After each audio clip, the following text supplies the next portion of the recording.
to Movie Morons. I'm your host Jackson, and this is my awesome co-host Holton. Hey guys, how you doing? And today, we don't have a movie pitch for you. At least not one by me. Thank God. This one is by a professional. Okay, so we're bringing some professionalism to this, Professionalism. Right? Now, it was big news this week that Bethesda, the video game company who makes my favorite video game, Fallout 4, The Rise of Cobra, they made Fallout 4. Yeah, the Fallout games, the Elder Scroll games. Yeah, they registered a trademark for a Fallout TV series. Oh, which TV show. I'd be excited to see. Too bad all video game properties suck. Hey, don't ruin this for me. I'm already ahead of myself. I'm thinking like a real cool, Game of Thrones quality show. Yeah. So let's hope that's what we're getting. Probably not. And not an Assassin's Creed quality movie. I don't know, maybe Assassin's Creed might be good. No, typically video game properties suck, but anyways. But you have a movie here that they wrote. Yes, ago, right? yes. It wasn't Bethesda, but this was actually back in like 1999 after the first Fallout game came out. After the first one? Yeah, very first one where it was above and they're all like pixels and stuff. Yeah. Right before Y2K. This was pre-Y2K. This was pre-Y2J.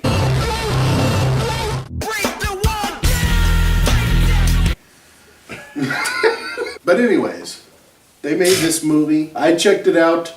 I put together a little summary here for you. Okay. I think you might find it interesting.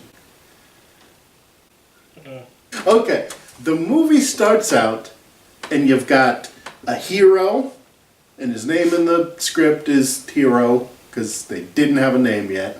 Oh, they weren't like, his name's Joe. Or... Yeah, they haven't given him a name yet, like Joe or Billy Bob or whatever. He's Hero. He's the hero, the protagonist. And you've got they introduce a tough female cop character in the vault, because it starts out in the vault, like all the Fallout games do. The hero has a goofy buddy, and then there is like a Josh Gad. Yeah, like a Josh Gad type. It says in the script back in the 90s, he's a Josh Gad type. I'm putting together. I'm thinking Chris Pratt, a tough lady. Chris Pratt, Angelina. Yeah, Angelina Jolie and Josh Gad. And then there's like kind of a scholarly guy. Benedict Cumberbatch. Sure. Yeah, and just like the game, these 4 people are sent out of the vault to go get a replacement water chip because their water chip is not working. A water chip. So it's just like a chip that makes water. So they have to go leave the vault to go get this water chip. They're sent by the overseer. So it's just like the original games. They leave the vault, and not 4 feet from the entrance of the vault, Josh Gad, dead. Bullet through the skull. Josh Gad, my lovable friend! Our wacky comic relief is gone. Oh no, this is going to be a dark movie. So he gets killed by some Mad Max style raiders who are like, I guess they just wait outside the vault for people to come out so they can shoot. So the other 3 vault dwellers go and they hide behind some rubble, and they're like, oh shit, this is way worse than we thought it was going to be. Oh shit. So much like at the beginning of any Fallout game, they have to run away because it's just too much. Yeah. They don't have any weapons or nothing like that. I think they have some weapons, but they're not as good as the people. Baseball bats or whatever. Yeah. They run away and they eventually make it to where they were trying to go, which is a neighboring vault, to try and get their water chip. So they go in, they see that everybody has been killed in the vault, and they're all dead. Mm-hmm. So they're like, shit. So they go down, and they try and look for the water chip, and they find out that the water chip in this vault is already broken. So he went all this way for nothing. Darn. Yeah, Josh Gad's dead, all this way for nothing. So they decide that they're about to go back, and then they get captured by Mad Max. Yeah, that's right. Mad Max is in the script. So, like Mel Gibson or Tom Hardy? They don't specify. Probably not Tom Hardy, because Tom Hardy was... This was the 90s. Right now, Tom Hardy was playing young John. Yeah, he was getting... No, in the script, they call him Mad Max, but they're like... But he's not Mad Max. He's not. It's another placeholder. Like Hero, this guy is just a Mad Max type character. Okay.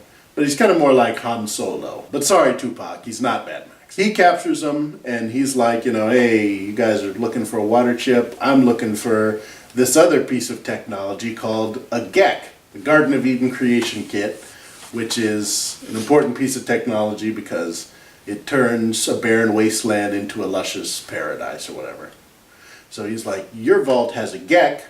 I want your GEC, and I'll get you a water chip. So they make this deal, and the Mad Max guy, Max Solo, leads them to this like post-apocalyptic Mall of America like place. So he takes them in there, and they go meet the bad guy, whose name is Decker, and he's like a real... Like from whatchamacallit? Blade Runner? Well, wait a second. His name is Decker. He's a bad guy. He's real 90s. And when they meet him, he comes in and he's watching Blade Runner on a movie theater. And they're like, can we talk to you? And he's like, shh. And he's watching Blade Runner and he's watching his favorite scene. And he's like, I don't want to talk to you until I'm done watching my favorite scene because I'm evil.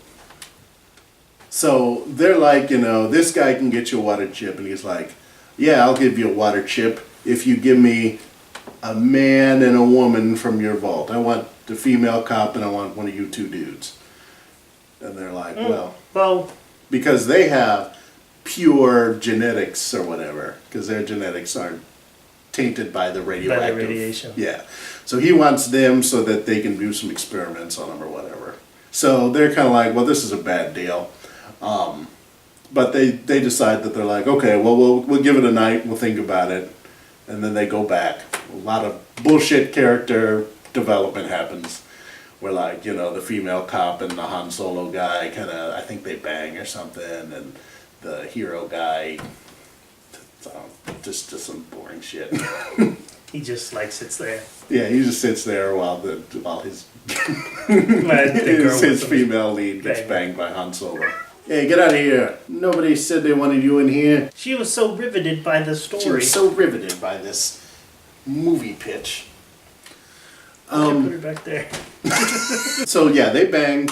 The hero guy, he just does nothing.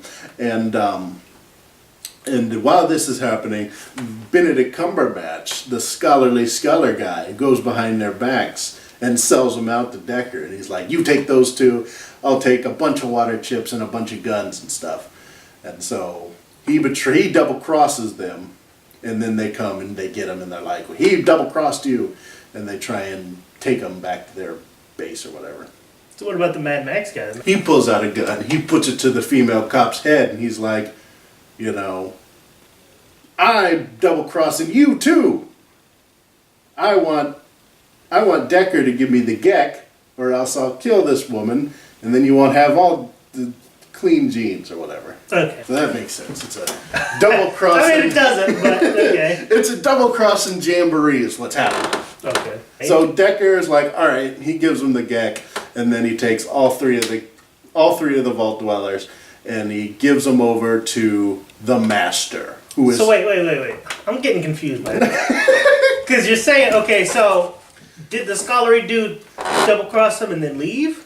No, he stayed there because he was like, there they are, and he led him to them. Okay, and then the Mad Max guy double crosses them. Yeah. So the scholarly dude is with them. Is back with them. Yeah, now he's back, with them with nothing. He double crossed them. He double crossed them for nothing. Now he's double crossed and he's with them. Mad Max has his GEC, and then now the scholar guy and the other people are with Decker, and then Decker sells them off to another guy, the real bad guy, the master, who is a weird, computer skin man who is the leader of the super mutants, which are big, Hulk men or whatever. Yeah. Big, stupid Hulk men. Sure. And And they take the Vault Dwellers and they're like, we're going to dip them into this vat and make them super mutants. And because their genetics are clean, they'll be super mutants or whatever. So they do that. They dip the scholar guy in there because fuck him. Yeah, he double-crossed. He double-crossed him, so he goes in first. The Mad Max guy is like, I got my gek. And then he finds out it doesn't work. So he's just like, shit! And then he starts killing all the mutants and then he rescues them. So wait, he followed them there? I assume it's kind of all in the same area. Well, that's hard to follow because they keep introducing all these damn characters. And I'm trying to follow who they are and all the double crossing and all the not being, not using common sense. When you make a deal, you're supposed to leave so you don't get double crossed again. That's the problem. Nobody's learned that in this world. But I guess he didn't leave, so he got to realize he was double crossed. Yeah, so he realized that they double crossed him, so he triple crosses them, and he he starts killing the mutants, and then he saves the woman and the man. But wouldn't it'd be quadruple crossed? Sure. He crosses them again. And he saves them, and he's like, this was my plan the whole time. I'm pretty sure this was my plan. I think this was my plan the whole time. So he rescues them. I think they get they grab a water chip before they leave, and they run away, try to go back to the vault, and Mad Max is going to try and get a gap from their vault. But the scholar guy comes out. He's a mutant now, Benedict Cumberbatch mutant. And he's like, I'll lead you to the vault, and we'll go fucking kill him or whatever. Oh, so he teams up with the bad guy. Yeah, he teams up with the master. Well, who is the bad guy? Because you said the mole dude was the bad guy. Yeah, but now the master is the bad guy. Now the scholar guy is. There's too many villains. They're falling into the bad superhero trope of too many villains. All right, so they get to the vault. They find out. They're like, "Hey, we got water chips in here." And then the overseer comes out and he's like, I didn't need any water chips. I just told you guys to go get these water chips because I wanted to get rid of you four because you guys all wanted to go outside and stuff, and I didn't want you being a bad influence on everybody else. And they're just like, what? So that guy's the bad guy. So, okay, is that where the movie ends? Well, it's almost over. Okay. So he's like, I'm not gonna let you in, and then the mutants show up and they're like, fucking get in this vault and kill all these people. So they get in the vault and they start killing a bunch of people, and then there's a big fight between the mutants and the vault people, and that's the climax. At the end, I think the master gets killed, but just before he dies, he injects Mad Max with the super mutant virus. So Mad Max starts turning into a super mutant, and he's like, please kill me! So then the Chris Pratt guy has to kill Mad Max. And then he takes all the survivors, and they go make a settlement. And that's the end of the movie. And that's the end. There's not another bad guy. I would like to see this movie, just because it's bad. And it'd be like, oh man, it's so awesome that this movie's well made and it's bad. But it would put behind video game movies for a long time. Yeah, I think so. So Bethesda, if you're watching, don't make a movie like this. Make a TV series that's good. You can be the first.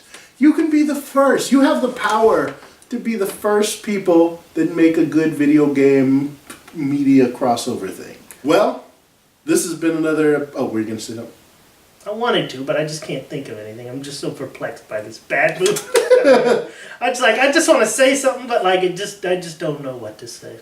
All right, well, this was Movie Morons, talking about Fallout movies. Talking about real movie morons. Yeah, so come on. Yeah, those are the real movie morons. So hopefully next week we'll be back to my movie pitches. I don't know which one's worse. All right, guys. Leave your comments below. Tell us what you want us to talk about. I've been Jackson. This is Holden. This has been Movie Morons. This is Rose. This is Rose, who jumped in the middle of our video. This video's over.